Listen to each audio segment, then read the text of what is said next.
ओम श्री विष्णवे नमः। आप सभी को जया एकादशी की हार्दिक ढेरों शुभकामनाएं। श्री हरि की कृपा आप और आपके परिवार पर सदा के लिए बनी रहे। इस उपवास को विधिवत रखने से हर प्रकार के पापों से मुक्ति मिल जाती है और भूत प्रेत पिशाच की योनि में भी नहीं जाना पड़ता। इस दिन जो भी भक्त उपवास रखते हैं या किसी कारण से जो उपवास नहीं रख सकते हैं, उन लोगों को भी इस दिन जया एकादशी की कथा पढ़नी और सुननी चाहिए। आज की इस वीडियो में मैं आपको जया एकादशी की संपूर्ण व्रत कथा सुनाऊंगी और वीडियो के अंत में आप सुनेंगे तुलसी माँ की आरती। सभी एकादशी व्रतों के बारे में समय समय पर धर्मराज युधिष्ठिर भगवान श्री कृष्ण से पूछते रहते हैं। ऐसे ही एक बार माघ शुक्ल एकादशी आने पर धर्मराज युधिष्ठिर ने भगवान श्री कृष्ण से बड़े विनीत स्वर में पूछा, हे केशव, आप कृपा कर मुझे माघ मास के शुक्ल पक्ष की एकादशी के संबंध में भी विस्तार पूर्वक बताइए। शुक्ल पक्ष की एकादशी में किस देवता का पूजन करना चाहिए और इस एकादशी व्रत की कथा क्या है, उसके करने से किस फल की प्राप्ति होती है। तब भगवान श्री कृष्ण इस प्रकार कहने लगे, हे धर्मराज, माघ मास के शुक्ल पक्ष की एकादशी को जया एकादशी कहते हैं। इस एकादशी के उपवास से मनुष्य भूत प्रेत पिशाच आदि की योनि से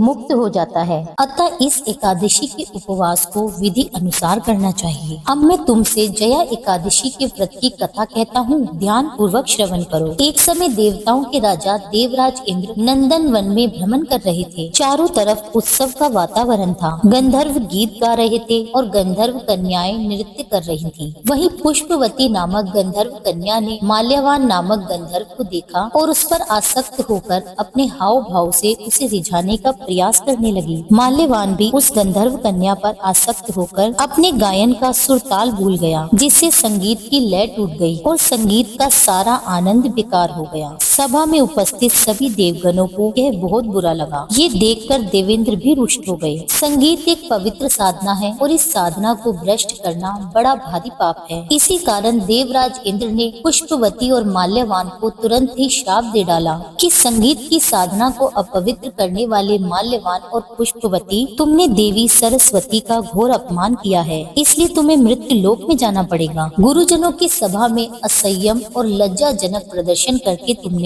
गुरुजनों का भी अपमान किया है, इसलिए अब तुम्हारा रहना इंद्र लोक में वर्जित है। अब तुम अधम पिशाच असैमिका सा जीवन बिताओगे। देवेंद्र का ऐसा श्राप सुनकर वे दोनों अत्यंत दुखी हुए और हिमालय पर्वत पर पिशाच योनि में दुख पूर्वक जीवन यापन करने लगे। उन्हें गंध रस स्पर्श आदि का बिल्कुल भी बोध नहीं होता था। वहीं उन्हें असहनीय दुख भी सहने पड़ रहे थे। दिन रात उन्हें किसी भी क्षण नींद नहीं आती थी। उस स्थान का वातावरण अत्यंत शीतल था, जिसके कारण उनके रोए खड़े हो जाते थे, हाथ पैर सुन्न पड़ जाते थे और दांत किटकिटाने लग जाते थे। एक दिन उस पिशाच ने अपनी पत्नी से कहा, ना जाने हमने पिछले जन्म में कौन से पाप किए हैं, जिसके कारण हमें इतनी दुखदायी पिशाच योनि प्राप्त हुई है। पिशाच योनि से नरक के दुख सहना कहीं ज्यादा उत्तम होता होगा। इस प्रकार से अनेक विचारों को कहते हुए वे दोनों अपने दिन व्यतीत करने लगे। भगवान की कृपा से एक बार माघ मास के शुक्ल पक्ष की जया एकादशी के दिन इन दोनों पिशाचों ने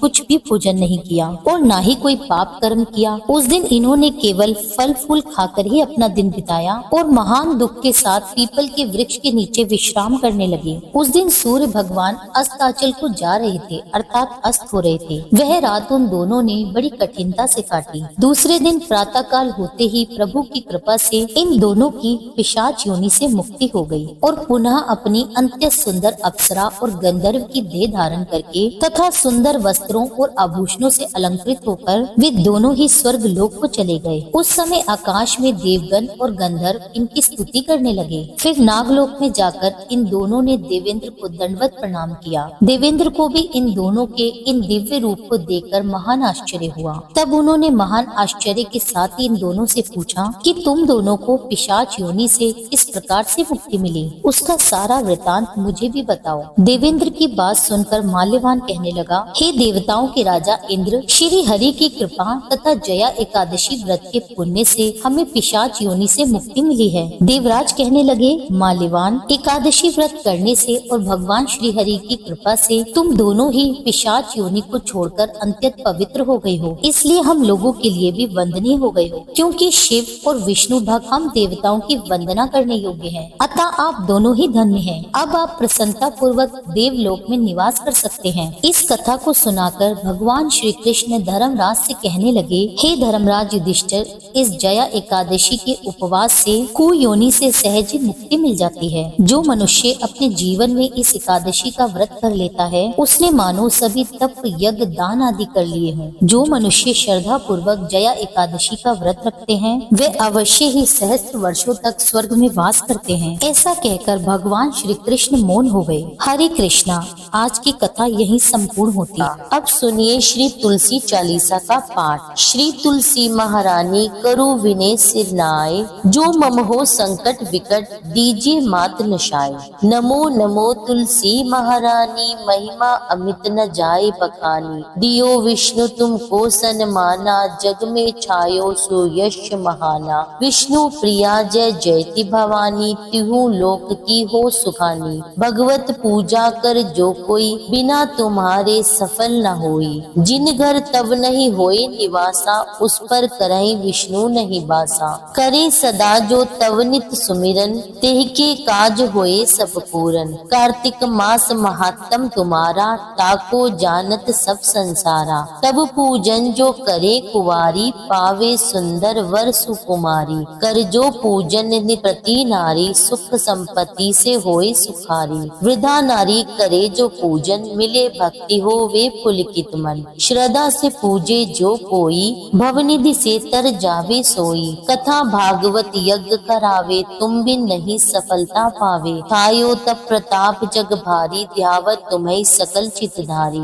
तुम्ही मात यंत्रन तंत्रन, सकल काज सिद्धि होवे क्षण में। औषधि रूप आप हो माता, सब जग में तब यश विख्याता। देव ऋषि मुनि ओ तपधारी, करत सदा तब जय जयकारी। वेद पुराणन तब यश गाया, महिमा अगम पार नहीं पाया। नमो नमो जय जय सुखकारिणी, नमो नमो जय दुख निवारिणी। नमो नमो सुख संपत्ति देनी, नमो नमो अग काटन छेनी। नमो नमो भक्तन दुख हरनी, नमो नमो दुष्टन मद छेनी। नमो नमो भव पार उतारिणी, नमो नमो परलोक सुधारिणी। नमो नमो निज भक्त उबारनी, नमो नमो जन काज सवारिणी। नमो नमो जय कुमति नाशवनी, नमो नमो सुख उपजावनी। जयति जयति जय तुलसी माई, ध्याऊं तुमको शीश नवाई। निज जन जानि मोहि अपनाओ, बिगड़े कारज आप बनाओ। करु विनय में मात तुम्हारी, पूरन आशा करहु हमारी। शरण चरण कर जोरी मनाओ, निश दिन तेरे ही गुण गाऊं। कहूँ मात यह अब मोह पर दाया, निर्मल होए सकल मम काया। मंगू मात यह बर दीजिए, सकल मनोरथ पूर्ण कीजिए। जनू नहीं कुछ नेम अचारा, क्षमऊ मात अपराध हमारा। बरहा मास करे जो पूजा, तासम जग में और न दूजा। प्रथम ही गंगा जल मगवावे, फिर सुंदर स्नान करावे। चंदन अक्षत पुष्प चढ़ावे, धूप दीप नैवेद्य लगावे।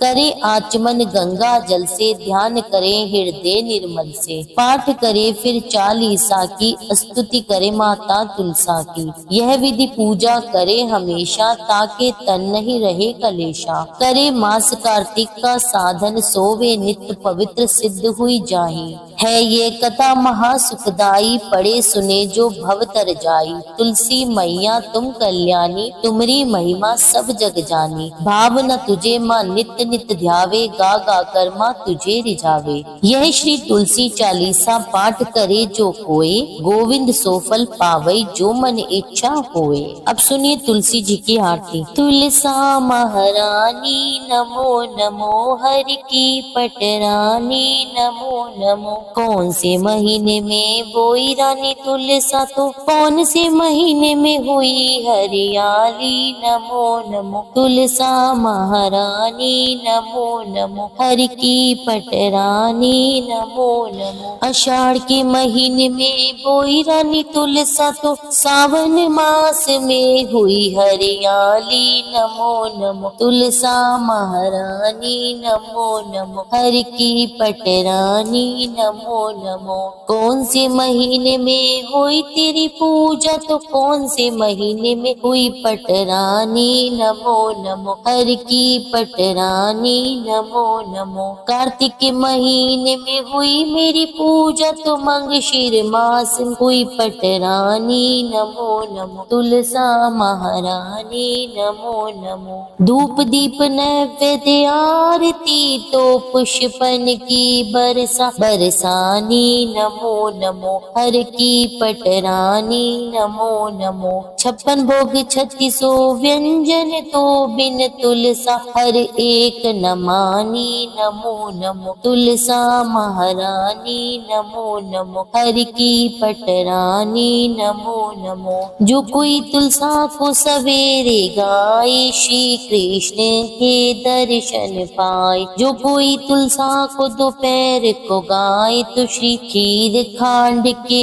भोग लगाए। जो कोई तुलसा माई सांझ को गाए तो श्री कृष्ण जी को आरती उतारे। जो कोई तुलसा को आधी रात को गाए तो श्री कृष्ण जी के चरण दबाए नमो नमो। तुलसा महारानी नमो नमो। हरि की पटरानी नमो नमो। उम्मीद करती हूँ कि मेरे द्वारा दी गई ये जानकारी आपको बेहद ही पसंद आई होगी। वीडियो थोड़ी सी भी यूजफुल लगी हो तो मेरे चैनल को सब्सक्राइब करें अभी और बेल आइकन को प्रेस करें, जिससे सारे नोटिफिकेशन आपको सही समय पर मिल सके। वीडियो को ज्यादा से ज्यादा शेयर करें और लाइक करें और कमेंट में लिख दीजिए जय श्री हरि।